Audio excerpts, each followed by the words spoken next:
안녕하세요. 저는 대구에 살고 있는 30대 중반의 여성입니다. 얼마 전 저에게는 큰 사고가 있었습니다. 그리고 그 사고의 후유증으로 저는 한동안 부분적으로나마 기억을 잃어버린 채 살아야 했고요. 요즘은 사는 게 너무 팍팍한 나머지 사람들이 흔히들 이런 말도 하더라고요. 잊을 수 있는 일은 적당히 잊어버리고 사는 것도 좋겠다 라고 말입니다. 하지만 기억을 잃는다는 것은 생각보다 힘든 일이더라고요. 특히나 그게 내 의지와 무관하게 일어난 일일 때는 더더욱이요. 저는 이대로 영영 기억이 돌아오지 않는 건 아닐까 너무 두려웠습니다. 그것보다 더 두려운 것은 내가 가장 사랑하는 사람을 기억하지 못한다는 사실이었고요. 저는 제 남편의 존재를 잊어버렸었거든요. 저의 경우는 기억을 모조리 잊어버린 것도 아니고 부분적인 상실이었는데 다른 사람도 아니고 하필이면 어떻게 남편의 얼굴을 잊어버릴 수가 있는지 아무리 사고라고 하지만 저도 제 자신이 이해가 되지 않을 정도였죠. 다행히도 저는 충격적인 사건 하나를 통해서 잃어버린 기억들을 모두 되찾을 수 있었습니다. 일시적으로 기억을 잃어버린 케이스에는 충격요법이 통할 때도 있다던데 제가 바로 그 증거나 마찬가지였죠. 제가 겪었던 충격요법은 바로 제 남편이 은밀히 숨기고 있었던 비밀에 관한 것이었습니다. 그 비밀로 인해서 저는 남은 인생이 송두리째 뒤바뀔 수도 있었고요. 모든 일이 다 마무리된 지 몇 달이 지난 지금도 저는 남편이 숨겼던 그 일만 떠올리면 가슴이 섬뜩해지고는 하는데요. 오늘은 그 이야기를 한번 해볼까 싶네요. 바로 그 사고가 발생하기 전까지 저는 너무나도 평범한 인생을 살고 있는 소시민 중에 한 사람이었습니다. 저는 집에서 그리 멀지 않은 곳에서 수제 쿠키와 샌드위치를 만들어서 파는 작은 가게를 운영하고 있었어요. 저희 가게는 각종 학원들이 밀집해 있는 학원과 근처에 있었는데 그래서인지 가게를 방문하는 주 고객은 대부분 학생들이었습니다. 학원가의 특징은 시간대와 시기를 많이 탄다는 점이었어요. 학생들이 학교를 마치고 학원으로 오고 가는 시간대가 피크타임이었죠. 거기다 방학일 때와 아닐 때의 시기도 많이 타는 편이었는데요. 경우에 따라 반대인 곳도 있겠지만 저희 가게가 있는 곳은 방학일 때가 오히려 학생들이 붐비는 곳이었습니다. 그리고 그날은 기나긴 여름방학이 끝나고 개학을 한 지 2주쯤 지났을 무렵이었어요. 작은 매장인데다 혼자서 운영하는 곳이라 저는 방학 기간 내내 눈코 뜰 새 없이 바쁜 시기를 보냈었거든요. 제대로 한번 쉬어본 적도 없을 정도로요. 그래서 그날은 모처럼 여유로운 시간을 보내야겠다 마음을 먹고 가게 오픈 시간을 오후로 미룬 상태였습니다. 느지막하게 아침을 먹고 천천히 가게로 향했죠. 재고 정리도 하고 매장 정리도 할 겸 인테리어 용품들을 잔뜩 사서요. 사거리에 서서 횡단보도의 신호가 바뀌기만을 기다리고 있는데 정수리를 태워버릴 것처럼 뜨거운 햇빛이 내리쬐더라고요. 바닥에서 올라오는 열기에 아지랑이가 피어오르고 있었고요. 저는 더위와 눈부심에 잠시 얼굴을 찡그리고 주변을 휘휘 둘러보았습니다. 제 대각선 방향 맞은편에는 아직 서너살 정도로 되어 보이는 작은 아기가 저를 향해 손을 흔들고 있었어요. 참 귀엽더라고요. 안녕, 아가야? 저도 방긋 웃으며 그쪽을 향해서 연신 손을 흔들어 주었습니다. 그런데 그 옆에 아기 손을 잡고 선 채로 누군가와 통화를 하고 있던 아기 엄마와 눈이 마주친 순간 저는 의아한 기분을 느낄 수밖에 없었어요. 아기 엄마가 제 쪽을 보면서 놀란 눈으로 입을 크게 벌리고 있었거든요. 왜지? 그런 의문이 채 끝나기도 전에 제 몸은 하늘을 향해 날아올랐고 이내 다시 바닥으로 떨어졌습니다. 그 다음 순간 바라본 하늘은 온통 뒤집혀 있더라고요. 제 쪽으로 사람들이 달려오며 웅성거리는 소리가 이명처럼 들리기 시작했어요. 마지막으로 천천히 감기는 눈꺼풀을 느끼면서 그제서야 깨달았습니다. 아, 교통사고가 난 거구나 하는 사실을요. 그 사실을 깨닫자마자 곧 세상은 칠흑처럼 어두운 암전이 되어버렸습니다. 환자분, 정신이 좀 드세요? 여기가 병원이에요. 본인 이름 기억나세요? 윤제이요. 다시 눈을 떴을 때 저는 난생 처음 가보는 낯선 장소에 누워 있었어요. 저는 저를 흔들어 깨우는 사람이 입은 의사 가운과 코를 찌르는 소독약 냄새, 옆에 주렁주렁 걸린 링거병들을 보고 여기가 어디인지를 깨달을 수 있었습니다. 병원이더라고요. 교통사고가 크게 나서 응급실로 실려오셨어요. 기억나세요? 교통사고. 그 말에 눈을 감기 전에 제가 마지막으로 목격했던 장면이 떠올랐습니다. 그러자 순간 온몸이 부서지는 것만 같은 뒤늦게 고통이 밀려오더라고요. 갑자기 가슴이 너무 답답해져 오는 느낌에 저는 숨을 몰아쉬기 시작했습니다. 그때 제 근처에 서 있던 누군가가 제 손을 덥석 잡더라고요. 제이야, 괜찮아? 누구세요? 누구냐니? 나 모르겠어? 기억 안 나? 곁에 서 있던 것은 저와 나이가 엇비슷해 보이는 남자였습니다. 하지만 처음 보는 얼굴이었어요. 누구냐는 제 물음을 듣고 그 남자분은 황당하다는 얼굴로 되묻더라고요. 본인이 누군지 모르는 거냐고요. 누구신지 잘 저는 그 말을 채 끝내지도 못한 채로 다시 정신을 잃었습니다. 그 다음에 눈을 떴을 때는 하루가 지나 있었어요. 정신을 차리자마자 몇 가지 검사를 거친 끝에 일반 병실로 이동했고요. 저는 옆에 붙어서 제 상태에 대해 설명을 해주는 의료진들의 말을 멍한 상태로 들었습니다. 음주운전을 한 승용차 운전자가 사거리 횡단보도 앞에 서 있던 저를 들이받았다고 하더라고요. 선생님, 뇌에는 다른 심각한 문제 같은 건 없을까요? 저보다 더 심각한 얼굴로 질문을 한 것은 제가 정신을 잃기 전에 보았던 그 남자분이었습니다. 의료진들은 아직도 정신이 멍한 저를 대신해서 그 사람에게 설명을 계속했어요. 일단은 CT상으로 보이는 출혈이나 다른 이상은 없어 보입니다. 아마 차량으로 부딪힐 때 충격으로 발생한 경미한 뇌 손상인 것으로 보이고요. 시간이 지나면 차츰 원래대로 돌아오는 경우가 많으니 우선은 며칠 정도 상태를 지켜보는 게 좋을 것 같습니다. 저 사람 기억이 온전하게 돌아오기는 할까요? 설마 이대로 영영 안 돌아오는 건 그것도 확답드릴 수는 없지만 대부분은 돌아오는 경우가 많습니다. 다만 시간이 얼마나 걸릴지가 관건이겠죠.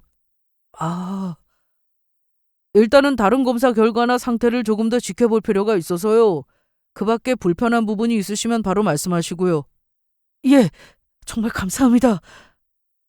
의료진이 병원을 나가고 나서 저는 눈을 깜빡이며 한동안 그 사람을 샅샅이 훑어보았습니다. 그런 제 시선을 느꼈는지 그 사람은 크게 한숨을 내쉬더니 제 옆으로 다가와서 앉았어요. 그리고는 링거를 맞지 않고 있는 제 손을 끌어다 잡으며 그러더라고요. 의사 선생님 설명 들었지? 당신 지금 사고 때문에 일시적으로 기억을 잃어서 그래. 기억을 잃었다고요? 그러니까 내가 누군지도 못 알아보지. 그 사람의 입에서 나온 다음 말은 정말 제가 상상하지도 못한 것이었습니다. 내가 당신 남편이야.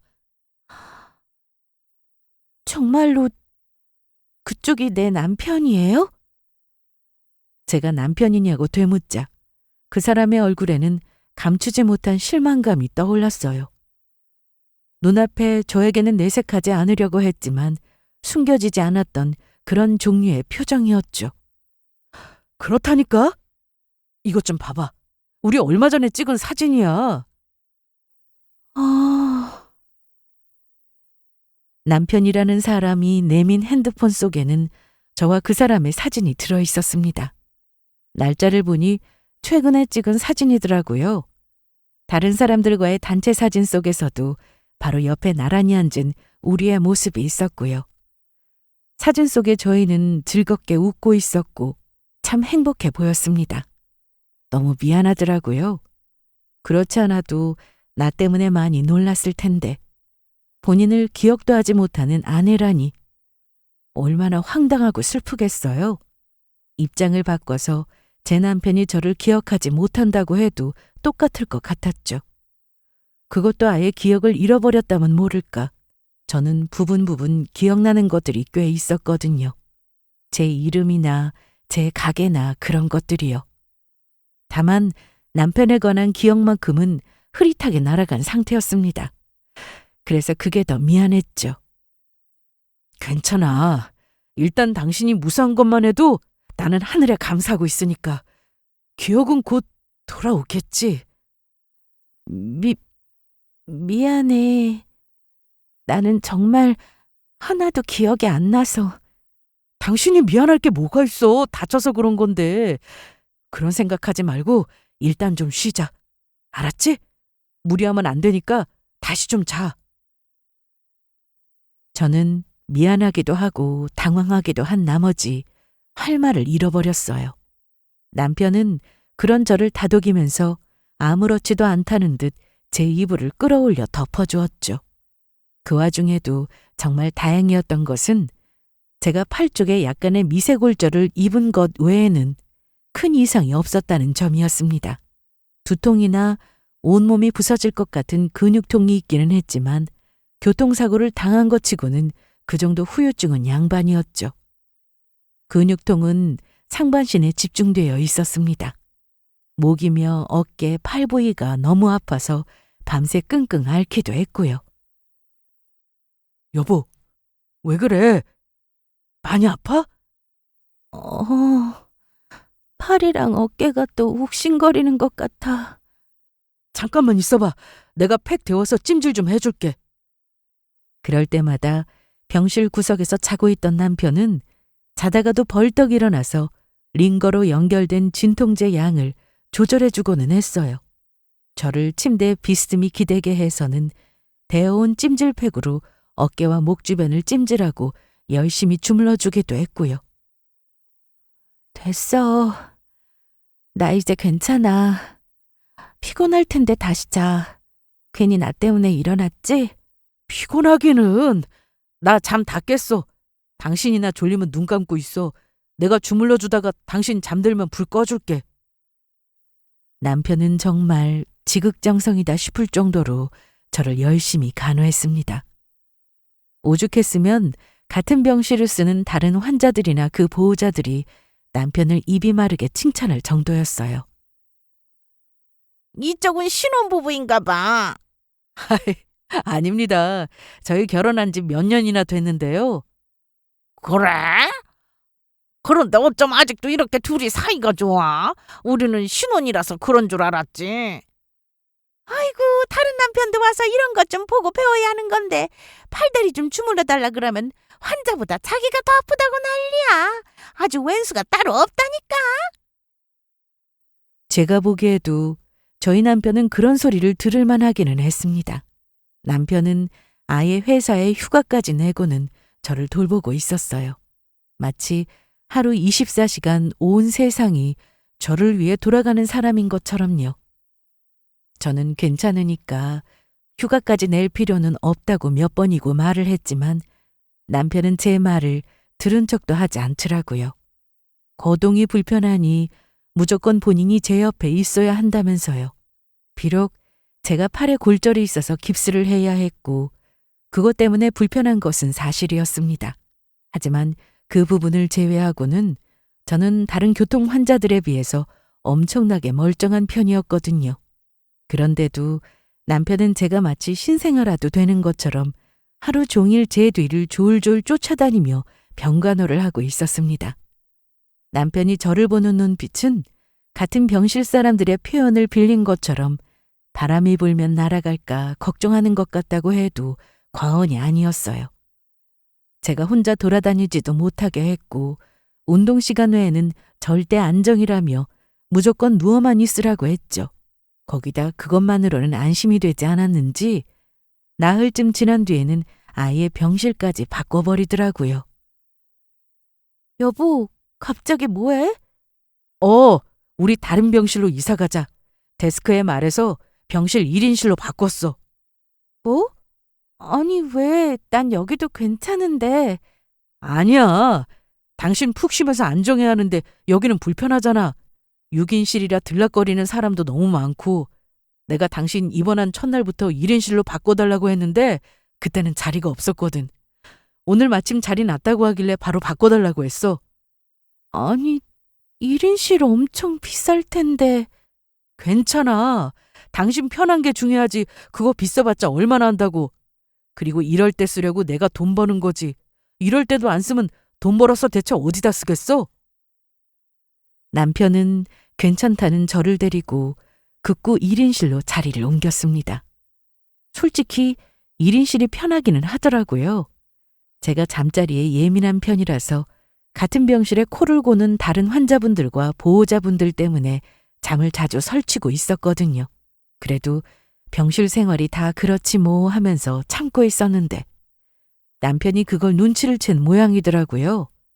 내가 어린애도 아닌데 이건 너무 과보호다 싶기도 했지만 한편으로는 그런 남편에게 내심 고맙기도 했습니다. 하지만 그것도 하루 이틀이지. 병원에 입원해 있는 시간이 길어질수록 저는 점점 답답해지기 시작했습니다. 하지만 제가 다쳤을 때 너무 놀랐었던 모양인지 남편은 저랑 관련된 일이라면 극도로 예민한 반응을 보였어요. 운동을 가든 어디를 가든 무조건 본인이랑 같이 다녀야 한다고 강조를 하더라고요. 조금이라도 본인 시야에서 떨어져서 위험하다 싶은 건 절대로 하지 못하게 했고요. 하다못해 마실 것을 사러 아래층에 내려갈 때도 꼭 본인과 함께 가자고 하더라고요. 제가 있는 병원은 옥상에 정원을 조성해서 바람을 쐬고 짧게나마 산책을 할 수 있게 해둔 곳이었거든요. 하루는 제가 너무 답답해서 남편이 잠시 자리를 비운 사이에 그곳에 다녀온 적이 있었습니다. 아마 옥상에 앉아 있었던 시간은 채 10분도 되지 않았을 거예요. 그런데 다시 병실로 돌아왔더니 남편이 사색이 되어서 저에게 달려오더라고요. 제이야! 여보, 언제 왔어? 어디를 갔었어? 내가 당신 얼마나 찾았는지 알아? 낯빛이 거의 하얗게 질려서 소리치는 남편에게 저도 깜짝 놀랐죠. 저는 더듬더듬 말을 꺼냈습니다. 날씨가 너무 좋아서 옥상에 좀 다녀왔지. 햇빛도 쬐고 좀 걷고 싶어서. 그럴 거면 나랑 같이 가자고 했잖아. 내가 얼마나 놀랐는데. 나 너무 답답해서 그랬어. 그리고 뭘 이렇게까지 화를 내. 그래봐야 거기도 병원 아닌데 여기서 무슨 일이 있다고. 순간 이야기를 하면서도 저도 울컥하더라고요. 병원 생활이 거진 열흘이 넘어가고 있었고 저도 내내 병실에서 하얀 천장만 보고 있는 생활이 너무 지겨웠거든요. 사람이 갇혀만 있으면 대체 왜 정신이 오락가락하게 된다는 건지도 알 것 같더라고요. 이건 뭐 창살만 없지 감옥 생활이 따로 없다 싶을 정도였어요. 화내서 미안해. 그래, 당신도 답답했겠지. 이해해.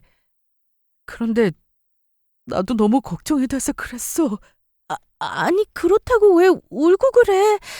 미안해. 내가 잘못했어. 당신한테 가면 간다고 이야기라도 하고 갔어야 하는 건데. 그런데 그 순간 갑자기 남편이 울먹거리는가 싶더니 몇 초 지나지 않아서 기어이 고개를 푹 숙이고 울더라고요. 덩치는 곤만한 사람이 닭똥 같은 눈물까지 뚝뚝 흘리면서요. 뜻밖의 상황에 저는 당황한 나머지 얼른 남편을 안고 달랬습니다. 제가 잘못했다고요. 하긴 저 사람 입장에서 봤을 때는 나갔다 돌아왔는데 제가 말도 없이 사라져 있으니 얼마나 놀라고 당황스러웠겠어요. 거기까지 생각을 해보니 저도 너무했다 싶었죠. 하루 종일 저만 돌보느라 잠 한 번 편하게 못 자고 회사 일까지 쉬고 있는 사람에게 말이에요. 그 뒤로 저는 얌전히 남편의 말을 듣기로 했습니다. 제가 좀 답답하게 지내더라도 남편을 속상하게 하는 일은 하고 싶지가 않았거든요. 그게 맞겠다 싶었고요. 미안해. 대신에 내가 주치의한테 최대한 빨리 퇴원할 수 있는지 물어볼게. 알았어. 그렇지 않아도 최근 들어 남편은 주치의에게 계속해서 퇴원 날짜를 체크하고 있었습니다. 제가 익숙한 집에서 편하게 쉬는 게 더 낫겠다고 하더라고요. 저도 그 말에 동의했고요. 다만 아직 기억이 온전치 않은 부분과 팔 부분의 골절 때문에 조금만 더 지켜보는 게 좋겠다는 의사소견 때문에 퇴원이 미뤄지고 있었죠. 그래도 다음 주 정도면 퇴원할 수 있겠다고 하더라고요. 다행스러운 소식이 아닐 수가 없었습니다. 그때쯤 제가 새롭게 얻은 낙은 남편과의 소소한 티타임이었어요. 저는 커피를 너무 좋아했는데 남편이 커피는 절대로 안 된다고 해서 참고 있는 것만 제외하면 행복한 시간들이었습니다. 드문드문 떠오르는 기억 속에는 남편처럼 보이는 남자가 저에게 잘해주었던 모습이 남아있었어요. 공원에서 남편이 제가 탄 그네를 뒤에서 밀어주던 모습과 제가 깔깔거리며 신나게 웃고 있는 모습이었어요. 남편은 그게 저희가 여행을 갔던 곳이라고 하더라고요. 제가 하도 좋아해서 그네를 20분도 더 밀어줬었다고요. 그 말을 듣고 보니 그랬던 것 같기도 하더라고요. 다만 안타까운 건 희미하게 형체만 보이는 그 사람의 얼굴이 안개라도 낀 것처럼 선명하게 보이지 않는다는 점이었어요. 저는 남편 외에는 가족도 없었습니다. 외동이라 형제자매도 없었고 저희 부모님은 10년도 더 전에 일찍 돌아가셨다고 하더라고요. 부모님 외에는 딱히 주기적으로 왕래하거나 친하게 연락하는 친척도 없었다고 했고요. 그 말을 듣는데 한편으로는 다행이다 싶었습니다. 남편도 잊어버린 제가 부모님까지 잊어버렸다고 하면 부모님이 얼마나 속상해 하셨겠어요? 거기까지 생각하고 있는데 문득 남편이 저에게 묻더라고요. 참, 당신 핸드폰 어디다 뒀어? 핸드폰? 여기. 나 깜빡 잊어버렸는데 오늘 급하게 회사에 이체해줘야 할 게 있거든? 일단 당신 통장에서 이체 좀 하자. 이체? 얼마나? 남편이 OTP를 두고 오는 바람에 이체를 하려면 회사까지 다녀와야 한다고 하더라고요. 진작에 챙긴다는 게 정신이 없어서 깜빡 잊어버렸다면서요. 저는 알겠다고 하고 일단 핸드폰을 열었습니다. 다행히 핸드폰 잠금 화면과 은행 어플은 제 지문으로 작동하도록 설정되어 있었어요. 은행 업무와 관련된 비밀번호도 제가 핸드폰 속 메모장에 모조리 기입해 두었었고요.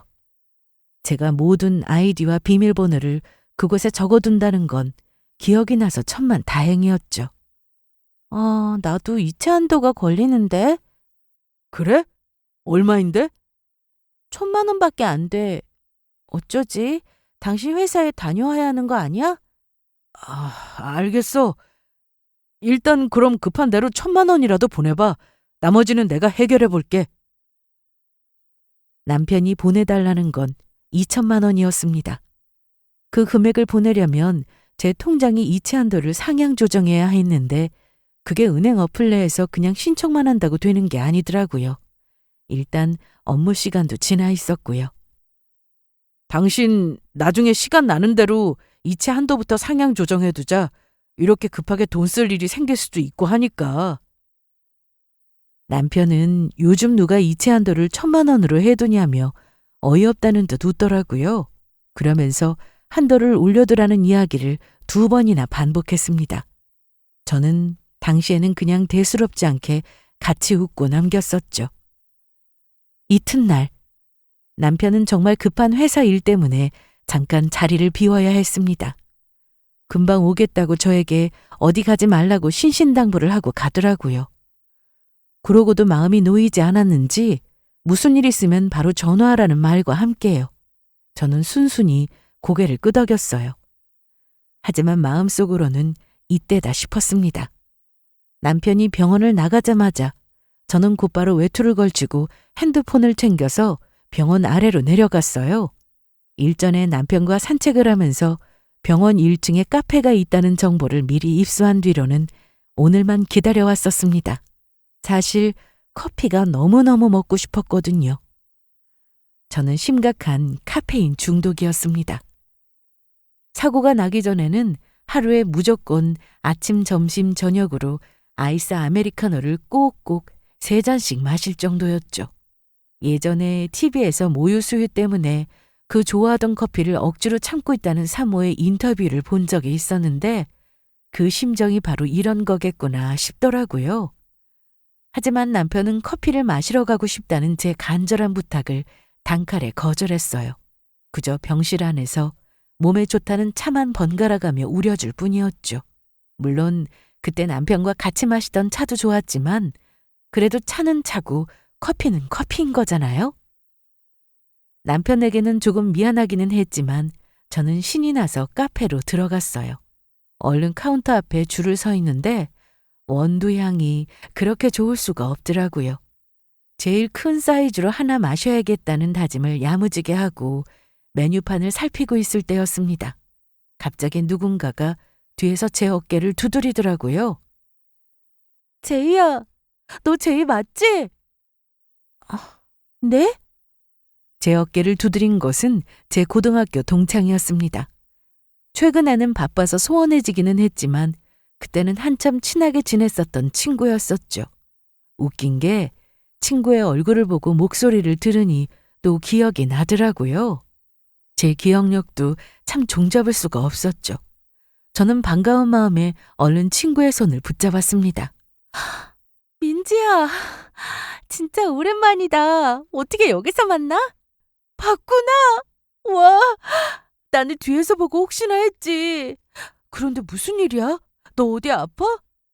친구는 환자복을 입은 저를 아래위로 훑어보더니 걱정스러운 얼굴로 물었어요. 아니, 나 얼마 전에 교통사고가 나는 바람에. 저는 친구에게 저에게 있었던 사고와 제 상태에 대해서 간략히 설명을 했습니다. 그 후유증 때문에 기억이 오락가락하고 온전치 않다는 말도 덧붙였고요. 심각한 얼굴로 제 이야기를 듣고 있던 친구는 깜짝 놀라며 그래도 그만하길 천만 다행이라고 저를 다독였습니다. 나 그렇지 않아도 우리 못 본 지 너무 오래된 것 같아서 너한테 연락 한번 해볼까 하던 참이었거든. 그런데 어떻게 병원에서 이렇게 만나지? 아우 참. 그러게 내가 먼저 연락해볼 걸 그랬다. 나도 요즘 바빠서 정신이 너무 없었네. 나 오늘은 시어머니 병문안 때문에 온 거거든. 일단 집안 어른들 때문에 가봐야 해서 내가 나중에 다시 올게. 너 몇 호실이라고 했지? 친구는 일행들 때문에 오래 이야기를 하고 있을 수가 없다며 아쉬워했습니다.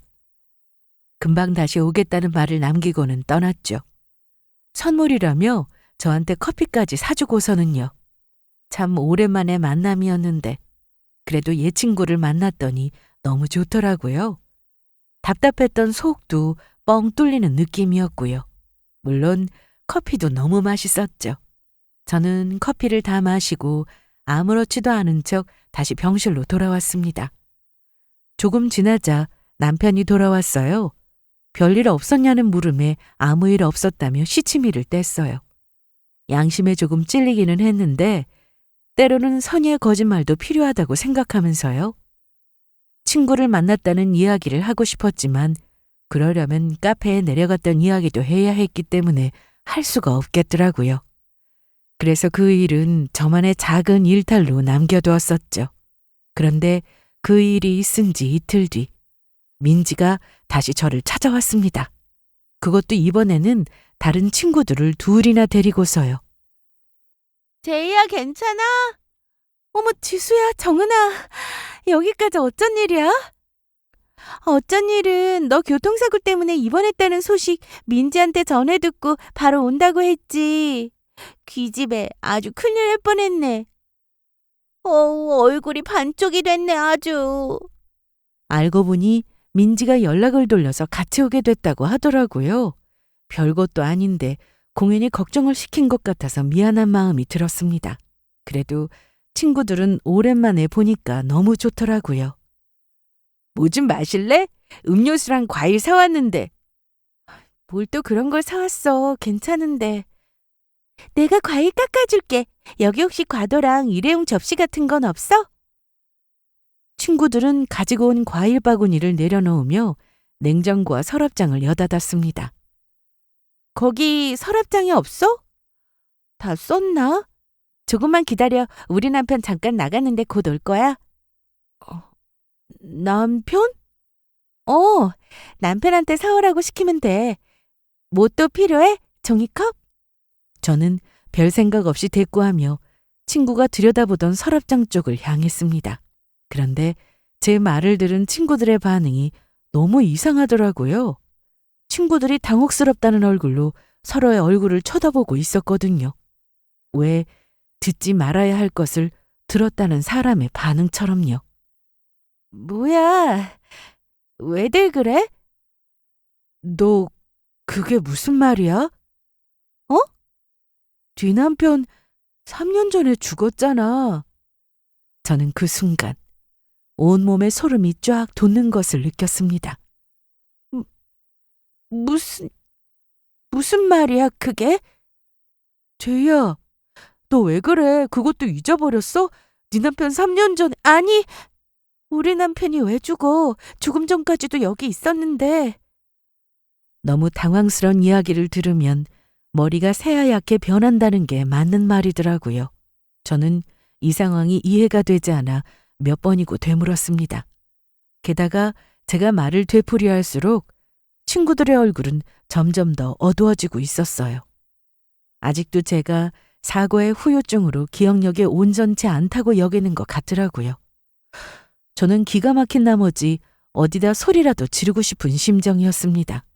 그게 아니라고 황급히 설명을 했죠. 내 남편, 지금까지 내 옆에 있었어. 자기가 남편이라고 했는데. 뭐? 남편이라는 사람이 있었다고? 친구들은 그제야 사태의 심각성을 깨달은 눈치였습니다. 저도 마찬가지였죠. 대체 뭐가 뭔지 정신이 하나도 없는 와중에 친구들은 그동안에 있었던 일을 자세히 물었습니다.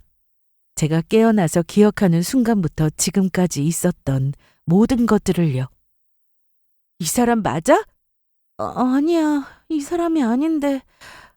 이 사람이 내 진짜 남편이라고? 민지가 황급히 핸드폰을 열어서 사진 몇 장을 보여주더라고요. 몇 년 전에 있었던 제 결혼식에 참석했을 때 찍어두었다는 사진이었습니다. 저는 온몸에 소름이 끼쳤어요. 웨딩드레스를 입은 제 옆에서 제 팔짱을 끼고 있는 사람은 전혀 다른 남자였거든요. 더 미칠 것 같은 건 그 상황에서도 도무지 남편의 얼굴이 기억이 나지 않는다는 사실이었습니다. 하지만 저는 그 다음 사진을 보고 나서는 발작하듯이 소리를 지를 수밖에 없었어요. 이 사람이야! 나한테 남편이라고 말했던 사람! 더욱 소름이 끼치는 것은 지금까지 저를 극진히 돌보며 저에게 본인이 제 남편이라고 주장했던 사람도 그 사진 속에 있었다는 사실이었어요. 그것도 제 진짜 남편의 바로 옆자리에 서 있었죠. 그건 그 인간이 최소한 결혼식에 올 정도로, 그리고 남편의 바로 옆에 설 정도로 친한 지인이라는 뜻이었습니다. 야, 너 정신 똑바로 차려, 제이야.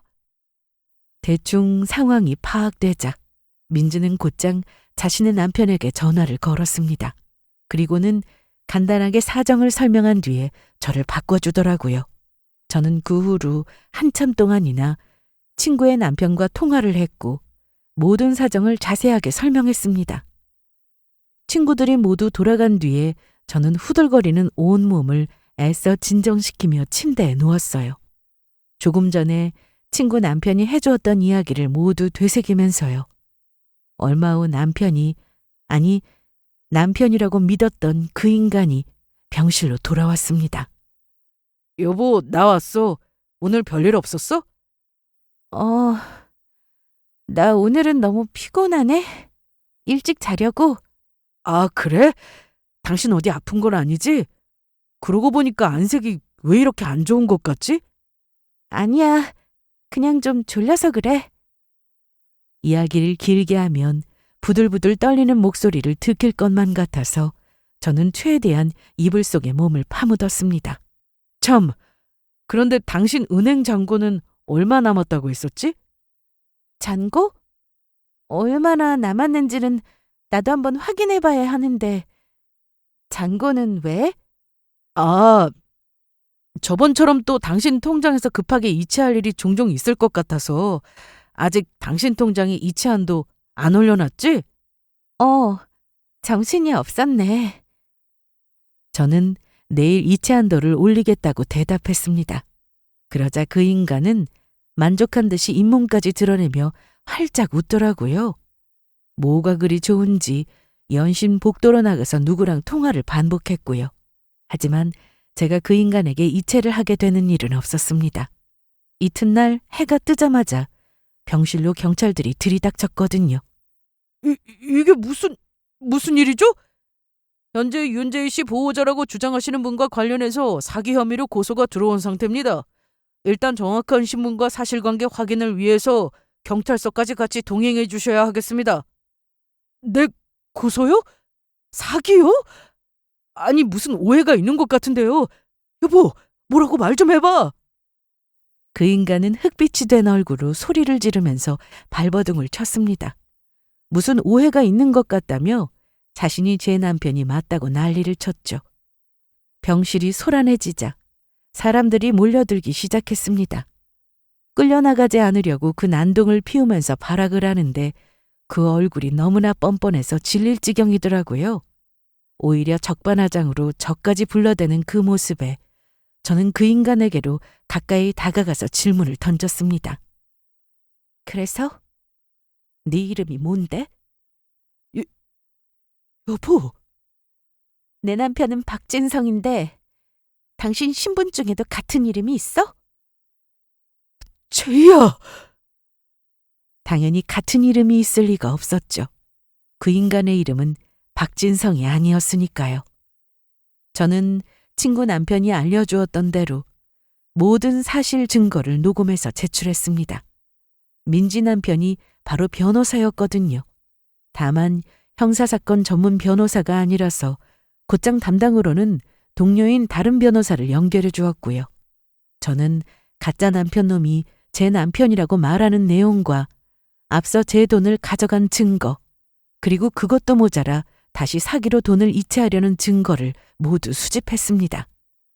병원에서는 제가 부분적으로 기억을 상실했고 그 상실한 기억 중에는 남편에 관한 내용도 있다는 진단서를 발급받았고요. 경찰은 즉시 저와 그 인간을 분리 조치하고 제 신청을 받아들여 접근 금지 조치까지 취했습니다. 조사가 진행될수록 드러난 진실은 경악스럽고도 참담하기 짝이 없었어요. 알고 보니 남편 행세를 했던 그 남자는 남편의 친구였습니다. 그것도 남편의 아주 친한 절친이었죠. 저와도 오랜 시간을 알고 지내 거의 오빠 동생 사이처럼 지낸 사이였어요. 그 인간이 보여주었던 사진 속에 저와 다정하게 웃고 있던 모습은 심지어 제 남편이 찍어준 사진이었고요. 나도 그러려고 했던 건 아니야. 처음에는 그냥 병문안도 할 겸 돈만 조금 빌리려고 간 거야. 그런데 네가 날 전혀 못 알아보길래. 그 인간은 사고가 났다는 소식에 제 병문안을 왔다가 제가 기억을 잃었다고 하자 곧바로 남편 행세를 한 것이었습니다. 교통사고가 나자마자 제 핸드폰을 통해 가장 최근에 연락을 했었던 사람에게 연락이 갔었는데 그게 하필이면 저 인간이었던 거였죠. 그 인간은 최근에 사업에 실패하는 바람에 억대의 빚을 지고 있었습니다. 그런데 그날 오전에도 나중에 시간이 되면 만나줄 수 있겠냐는 전화를 저에게 걸었던 것이었고요. 용건은 돈을 빌려달라는 말이었겠죠. 그런데 그 전화를 끊고 얼마 되지 않아 제가 사고를 당했다는 소식을 받게 된 것이었고요. 부랴부랴 병원으로 튀어왔더니 제가 기억 상실이라고 하고 남편은커녕 본인의 얼굴조차 기억을 하지 못하는 것을 보고 이건 하늘이 주신 기회라는 생각이 들었다고 하더라고요. 그래도 그렇지. 어떻게 그런 짓을 할 수가 있어? 그러게, 조금이라도 도와줬으면 좋았잖아. 내가 전에 도와달라고 그렇게 말을 했는데 진성이도 너도 다 내 말은 무시하고. 그래서 그게 지금 우리 탓이라는 거야? 그럼 아니야? 돈이 그렇게 많으면 뭐래. 베풀 줄을 모르니까 네 남편도 벌받아서 일찍 죽은 거 아니야? 저에게는 몇 년 전 남편이 죽으며 남긴 재산이 있었습니다. 남편이 죽기 전에 사두었던 건물이 운 좋게도 시기를 잘 타는 바람에 많이 오르게 되었거든요. 그래서 사실은 꽤나 많은 유산을 남긴 편이었어요. 그리고 한때 저희 부부와 무척이나 친하게 지냈던 저 인간은 그 사실을 누구보다 잘 알고 있었고요. 남편이 죽기 직전부터 이미 위험하게 사업을 확장하고 있었던 저 인간은 남편에게 본인 사업에 투자를 하거나 돈을 빌려달라며 몇 번이고 권유를 했었고요. 하지만 남편은 그걸 딱 잘라서 거절했다고 하더라고요. 그 누가 내 말을 들을 생각을 안 하네. 아마 끝이 안 좋을 거야. 도저히 설득이 안 돼? 위험하게 사업 버리지 말고 그만두라고 몇 번을 이야기했는데도 정신을 못 차리네. 나중에 끝까지 가봐야 후회하겠지. 당신도 돈 빌려줄 생각 절대로 하지 마. 남편은 저에게도 절대로 돈을 빌려줄 생각을 하지 말라고 당부했습니다. 그 후에 남편은 교통사고로 눈을 감게 되었고요. 그 뒤로 저 인간은 집요하게 저를 연락을 해오며 돈을 빌려달라는 말을 반복했어요. 끝이 좋지 않을 거라는 제 남편의 말은 결국 현실이 되고야 말았습니다. 비록 안 좋을 거라고는 생각했지만 저희가 예상했던 것보다 훨씬 더 처참한 방향으로요. 더 어이가 없었던 건 그 인간에게서 도무지 반성이나 후회라고는 찾아볼 수가 없었다는 점이었습니다. 결국 이 사건은 사기죄로 재판에 가게 되었어요. 재판에서는 신분을 도용해서 남편인 척하고 제 돈을 뜯어내 간 것과 또다시 범행을 시도했던 점 등이 모두 인정되었습니다. 이제는 돌이킬 수 없는 결과가 되어버렸죠. 그리고 그 일은 벌써 몇 달 전의 일이 되었습니다. 저는 잃어버렸던 기억들을 차츰 되찾고 있어요. 다른 무엇보다 가까운 사람에게 배신을 당했다는 충격이 오래가더라고요. 아주 짧은 시간이 남아 그 사람을 정말로 제 남편이라고 믿었던 기억이 저를 더 괴롭게 했죠. 하지만 변호사 말로는 이런 일은 원래 모르는 사람보다 가까운 사람에게 당하는 게 대부분이라고 하더라고요. 살다 보니 진짜 별일을 다 겪는다. 그날 네가 우리 남편 조금 있으면 온다고 하는데 나 진짜 소름이 다 돋더라. 그럴만도 하지. 나 같아도 어이가 없었겠더라. 어휴, 얼마나 놀랐을까. 아니야, 그나저나 그날 카페에서 널 안 만났으면 어쩔 뻔했어? 그렇게 커피를 좋아하더니 커피가 널 살렸다 정말. 저는 민지와 가끔 그때의 일을 이야기하고는 합니다. 지금 생각해도 내가 당한 일이 대체 뭐였는지 꿈만 같을 때도 있는데요. 그날 카페에 내려가지 않았더라면, 그리고 그 다음에 민지가 친구들을 데리고 제 병문안을 오지 않았더라면 정말 무슨 일이 생겼었을지 생각만 해도 정말 등줄기를 타고 식은땀이 흐를 정도였죠.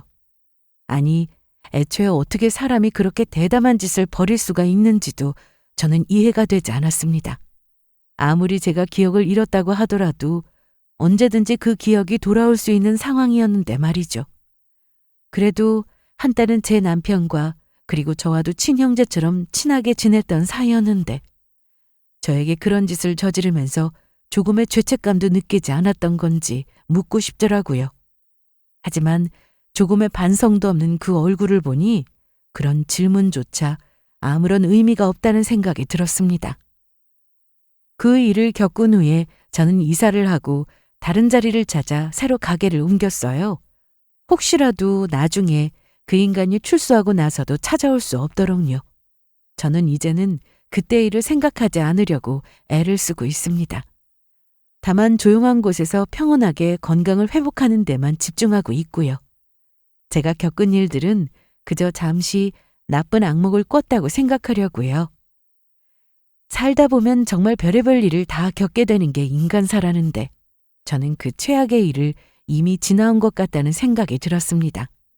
반대로 생각해서 이제 제 인생에 더 이상의 최악은 없을 거라고 믿기로 했고요. 어젯밤 꿈에는 문득 제 남편이 찾아왔더라고요. 남편과 저는 그때 그 공원에서 또 그네를 타고 있었습니다. 저는 여전히 뭐가 그렇게 신나는지 큰 소리로 웃고 있었고요. 남편은 뒤에서 제 그네를 밀어주며 그런 저를 사랑스럽게 바라보고 있더라고요. 이번에는 남편의 얼굴이 똑똑히 보였습니다. 아주 선명하게요. 제 결혼 사진 속에서 보았던 바로 그 사람이었죠.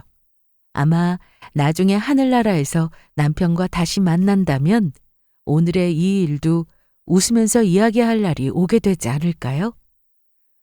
어떻게 다른 것도 아니고 자신을 잊어버릴 수가 있었냐며 핀잔을 할지도 모르겠네요. 그러면 그때 저는 뭐라고 대답을 하면서 남편을 달래줘야 할지 조금 더 고민해봐야겠다는 생각이 들더라고요. 여기까지 들어주셔서 감사합니다. 제 사연을 들어주신 모든 분들 부디 아무런 사고나 불행 없이 그저 행복하시기만을 바랄게요.